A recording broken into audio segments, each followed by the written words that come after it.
Okay, so what we're going to do is craft and colour again. Oh, top tip. These types of pens, these marker pens, which don't wash off with water, you don't want those. No. You want the ones that clearly say water soluble, washable, you know. Age 3+. Yeah, those sort of young kids' pens, which are designed so you can wash them off really easily. Yeah, when they cover the kit. In the kitchen with ink, yeah. Yeah. Not that you ever did that, no. No.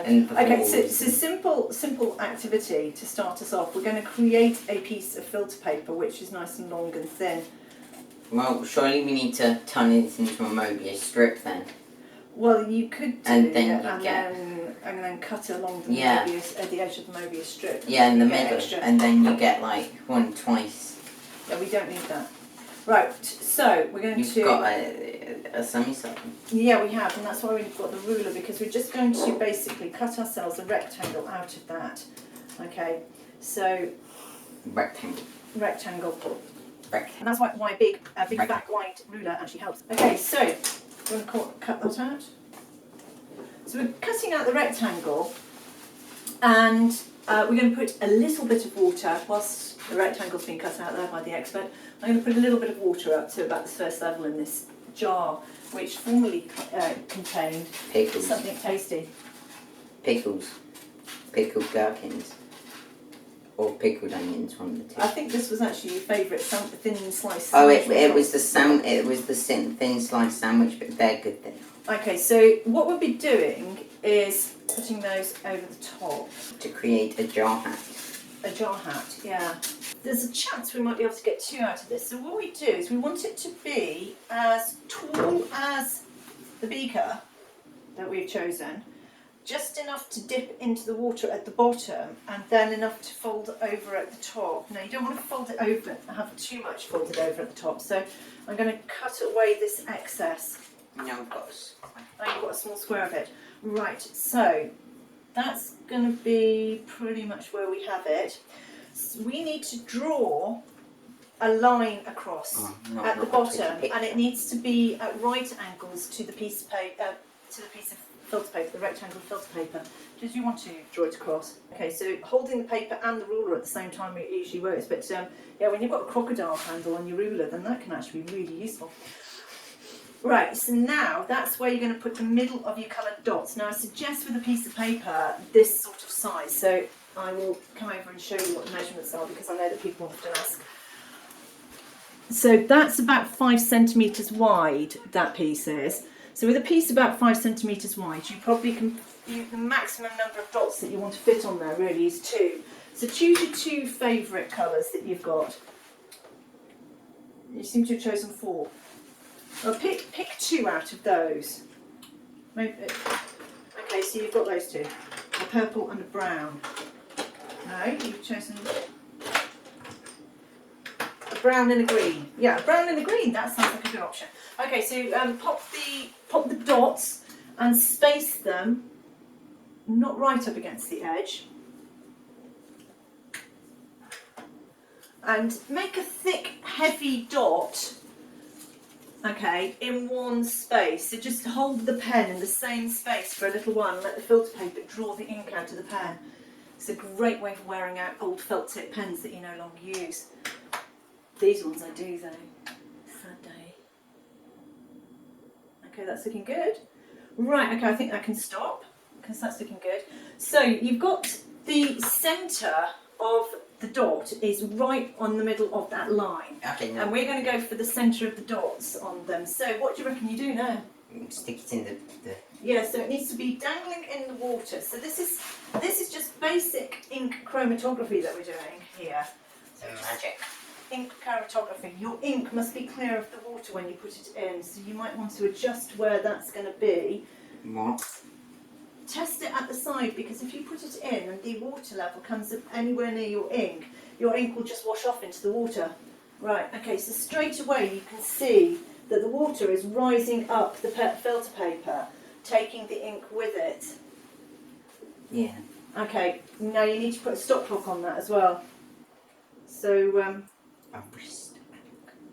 Yeah, so get your wrist clock going. So we'll do it using, oh, you want to stand it up like that? Okay, we'll do it using the camera as a clock timer when we want to do it. But I set my stop clock off there. Yeah. You've stood it up, right? Oh, yeah, stopped it from tipping over. Okay, so basically what happens is when the ink has stopped rising, you stop the stop clock,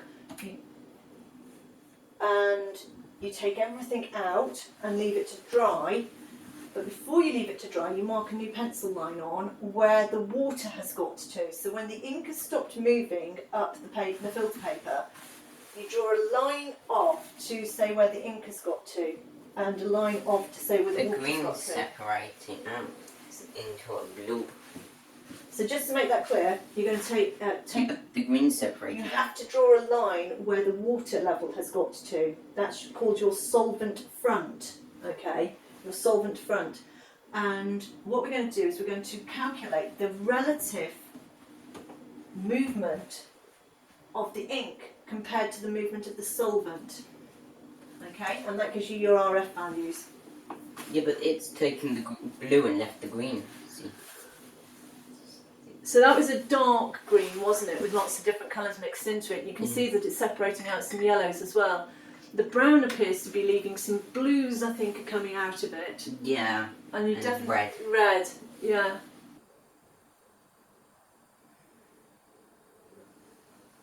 Mucky face chicken. You've been digging in the dirt again. You've been digging in worms. You've been digging in worms. Have you? Were they not worms? Were they not worms? Were they not worms? Are you going to leave that in the video? Your brown has nearly finished. If you have a look, you can see that it's rounding off at the top and just stopping, and there seems to be nothing else happening. But the other one hasn't. But the other one's got a little way to go. Yeah. Oh. You know.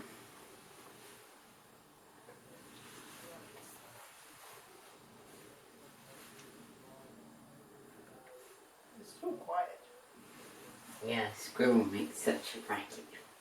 Yeah, the other two shouting at you when you pick them up. Yeah. You've got a limit to how far the capillary action will work on the water anyway. That's capillary action is basically when water has got natural cohesion between the molecules and natural adhesion to the surface that it's on, and it. Why doesn't it move the pencil line up? Because the graphite bonds a bit with the paper, and that's why we use the pencil. That's why that line has to be done in pencil, because if you do it in virtually anything else, your solvent might take it away.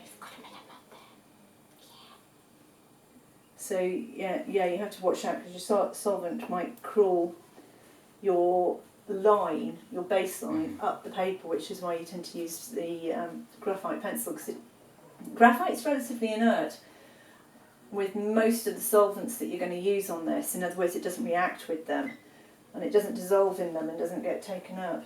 Well, I've virtually reached the top now. We might have to stop it there anyway. Yeah. When it gets to the top, there's nowhere else it can go. It can't go any further. So that's when you stop it anyway. So do you want, if you're going to call it and pull it out.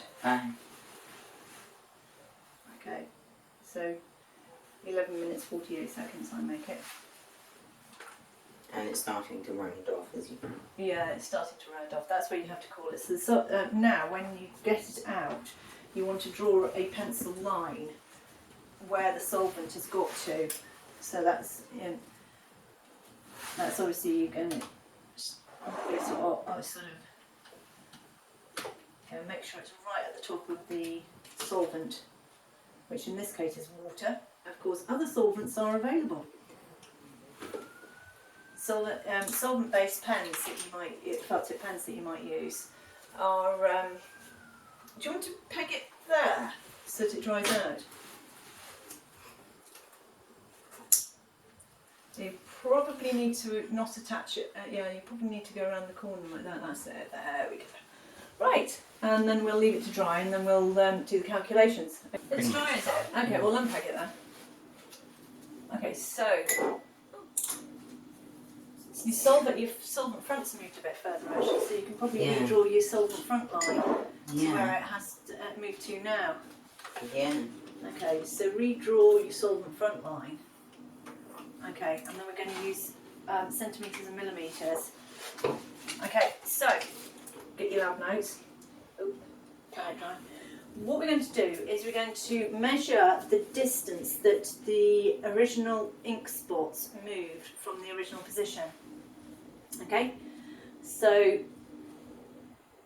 and you do it for the various different colours, so, and you want to do it from the middle of the colour. So, for example, the cyan is quite tight on that brown one. So if you go into the middle of the cyan, and that's done, you read it off for me. 9.8, I think. So that's 9.8. And what's the solvent movement?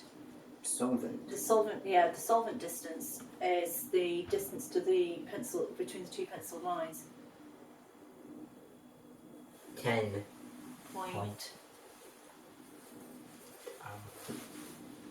4. So 10.4. So the solvent distance is 10.4. So what we do is the distance the dye has travelled divided by the difference distance the solvent has travelled, which is 9.8 divided by 10.4, and you're going to do that as a piece of calculation later.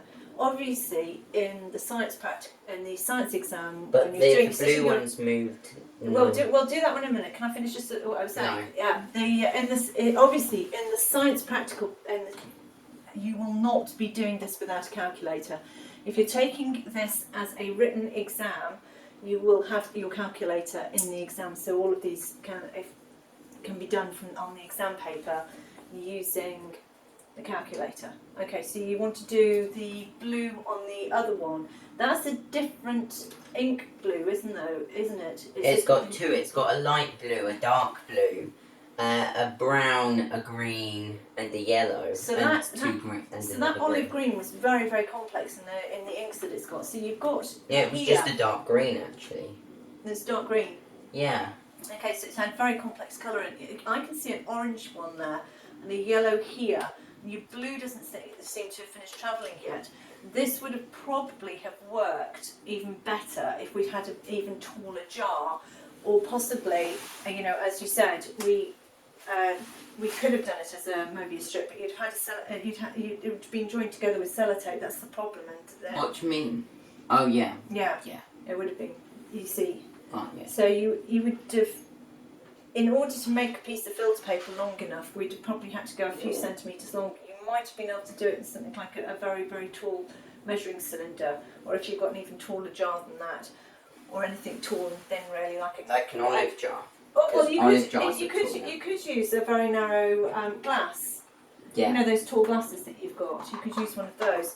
But that dark green definitely needs to have run for longer in order to find its separate out the colours properly.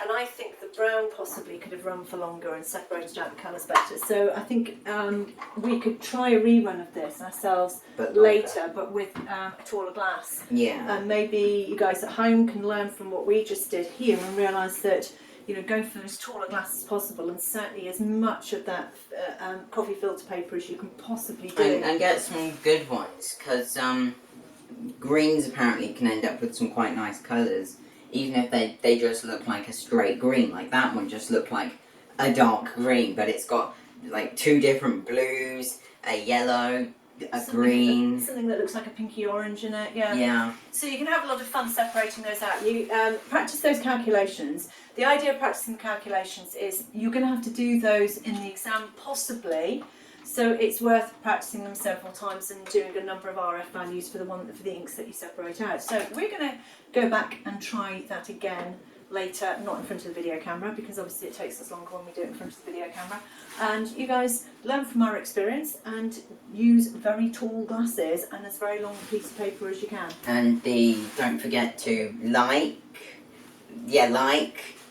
share and subscribe.